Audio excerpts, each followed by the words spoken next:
Good morning, students. Dear students, today we start lesson 5. Fourth reading था इसलिए fourth chapter हम नहीं पढ़ेंगे, लेसन 5th पढ़ेंगे.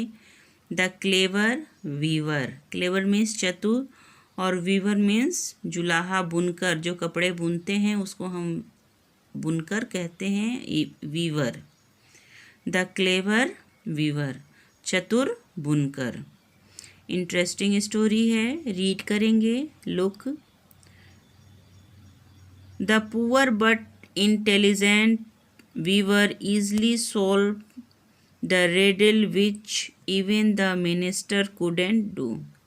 गरीब लेकिन चतुर बुद्धिमान वीवर जो कोई भी पहेली को, कोई भी प्रॉब्लम को बहुत जल्दी आसानी से सॉल्व कर सकता था, जिसको राजा के मंत्री भी नहीं कर सकते थे.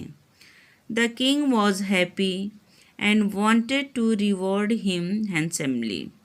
राजा उससे बहुत प्रसन्न हुआ और उसको इनाम देने के बारे में सोचा. नहीं, इनाम देना उसको चाहता था उसकी बुद्धिमानी के लिए.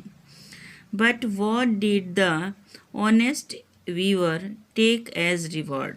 लेकिन वह ईमानदार वीवर इनाम के तौर पर क्या लेता है.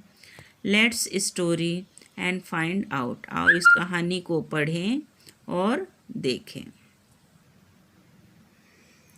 One day, the king of a small kingdom was sitting on his throne. Look very carefully. एक दिन.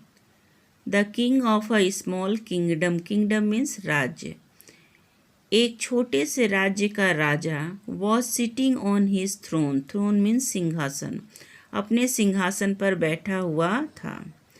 He was listening to the complaints of the people and delivering judgment. वो क्या कर रहा था. लोगों की समस्याओं को सुन रहा था और उस पर न्याय कर रहा था. That day there had been fewer cases than usual to deal with. और दिनों की अपेक्षा उस दिन कम केस थे. Therefore means इसलिए. The king was in much relaxed mood. राजा बहुत रिलैक्स मूड में था, आराम के मूड में था. As he was about to leave the royal court, a sudden commotion was heard inside. Commotion means disturbance. जैसे ही वो कोर्ट छोड़ने वाला था तभी उसे एक डिस्टर्बेंस यानी परेशान करने वाली, डिस्टर्ब करने वाली बाहर से आवाज़ सुनाई दिया. The next moment, अगले ही क्षण, the minister entered and inquired if his majesty would be graciously pleased to receive the ambassador of a neighboring kingdom. अगले ही क्षण मंत्री अंदर आया और ये जांच कर लिया कि राजा अच्छे मूड में हैं, खुश मूड में हैं, पड़ोसी राज्य के राजदूत को रिसीव करने के लिए. एम्बेसडर मीन्स होता है राजदूत. The emperor was very powerful. और वो जो एम्परर था, जिसका राजदूत आया था, वो बहुत ही शक्तिशाली था. And was greatly feared by the neighbouring kingdoms. और जो उसके पड़ोसी राज्य थे उनको वो डराता था. The king who stood as much as in dread of the emperor as the others. राजा थोड़े से डर से वो खड़ा हो गया, जैसा कि सारे पड़ोसी करते हैं. Give orders. और ऑर्डर्स दिया, आज्ञा दिया. That suitable preparation be made in his honour. कि उसके सम्मान में तैयारी की जाए. आगे देखिए. Then he settled himself again on his throne.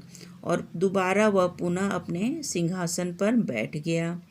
wondering what the envoy had to say. envoy means messenger. और उसे बड़ा आश्चर्य हो रहा था कि वो जो मैसेंजर आया है वो क्या कहेगा. Soon the ambassador was in the royal court. और शीघ्र ही जो एम्बेसडर है वो रॉयल कोर्ट यानी राज दरबार में उपस्थित हुआ. And greeted the king, greeted means अभिवादन करना, और राजा का अभिवादन किया। The king offered him the best seat and waited patiently to know the purpose of his visit. राजा जो है उसको बेस्ट सीट ऑफ़र किया और बेचैनी से इंतज़ार करने लगा कि वो क्या मैसेज लेके आया है, जानने की इच्छा रखने लगा कि वो किस पर्पज़ से यहाँ पर आया है। बट टू हिज सरप्राइज, लेकिन उसे बड़ा आश्चर्य हुआ, द एनवो सेड नथिंग, कि उस मैसेंजर ने कुछ भी नहीं कहा। स्टूपिंग लो, स्टूपिंग मीन्स झुकना, वो थोड़ा झुका। He brought out a rod from his breast pocket, और वो अपने पॉकेट से, जो उसके छाती के पास एक पॉकेट था, उस पॉकेट से एक रॉड निकाला। And drew a big circle on the floor with it, और फर्श पर वह एक बड़ा सा सर्कल बना दिया।